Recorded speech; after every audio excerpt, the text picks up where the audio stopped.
Today I'm going to be reviewing the Lumix GX1. This is the updated model to, say, the GF1, which was originally released quite a few years ago. I have it paired with the Lumix Leica 25mm 1.4, and we're going to see how well this camera performs and how much I like it so far.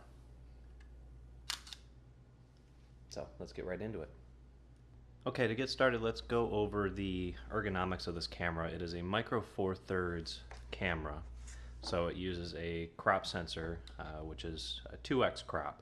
So 25mm essentially is a 50mm 1.4. It is autofocus, manual focus. Really love this lens. And so the GX1 is essentially an updated GF1, which the GF1 was a great, great micro four thirds camera. So this one adds to it a higher megapixel, I believe it's 16 megapixel, much cleaner ISOs at a higher ISO. So let's go right into it. It's got a touch screen on the back. The button layout is similar to the GF1. You can see it's still a small, very small body. But they've added this nice hand grip. You can see it is pretty substantial, but it makes the camera much easier to hold if you're just holding it without a strap or anything like that. It turns on almost instantly. Autofocus is extremely fast. I just took a quick picture so you can just see how fast it is to focus. This is the Leica 25mm 1.4. This is an excellent lens. I think this is going to be the only lens I purchase unless they come out with a constant aperture zoom, which I believe they're working on. It comes with this goofy looking throwback lens hood. You notice it is squashed on the top and bottom. That's so you can set it down, which is really nice. Like I said, it's instantly on, instantly off, ready to go as soon as you need to.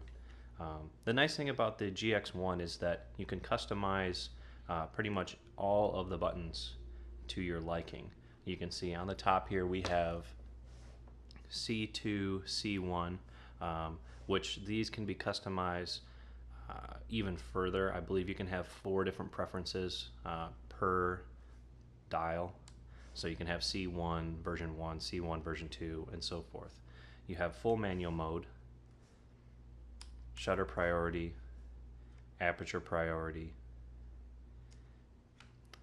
You've got full auto, and then you've got these new creative controls, which allows you to do like a toy camera, sepia. The only thing I really don't like about this is I cannot touch the settings. I have to scroll through them. You have a scene mode, so portrait, soft skin, scenery, sports. These I'll never use. And then right back to the custom settings. In video mode is almost useless on this camera. You get 30 frames per second, 1080p with MP4, 60i 1080 with AVC HD. You do not have control over the aperture, the shutter speed. I believe you can change the ISO, but again, no 24p, no, you can't change the shutter speed, you can't set the ISO, so you're kind of left in the dark on that. It does have a pop-up flash, which is nice. They got really creative by adding this. It's for how small this camera is, it's surprising to see a flash. Pops up like that. The nice thing is you can pull the flash back with your finger, and this can be a bounce flash. I don't know if they advise this, but it has worked. You have to be kind of creative to get it on there.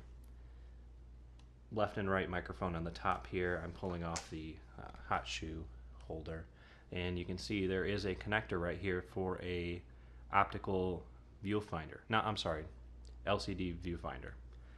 It's $250, I believe, at this point.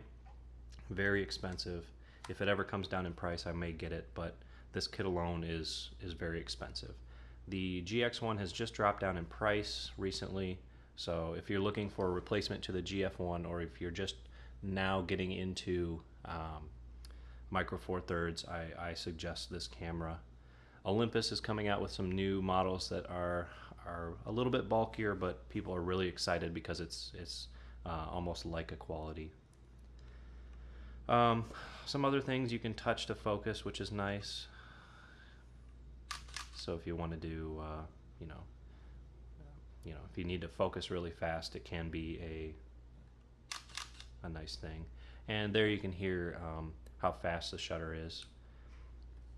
Overall, I really like this camera. It's perfect for going on vacation. It's very small. You don't have to worry about carrying your big DSLR around, and that's why I got this camera, because my T2i bundled with my 11-16 or my 35mm is just too massive. This little thing can hang around my neck. I don't have to worry about it. It doesn't feel extremely heavy. It takes high quality pictures. The video is so-so, but you know what? I didn't get this for video. I got this for pictures, and it completes that need completely. It's awesome. So this is my review of the Panasonic GX1 and the Leica Panasonic 25mm 1.4. So thanks for watching.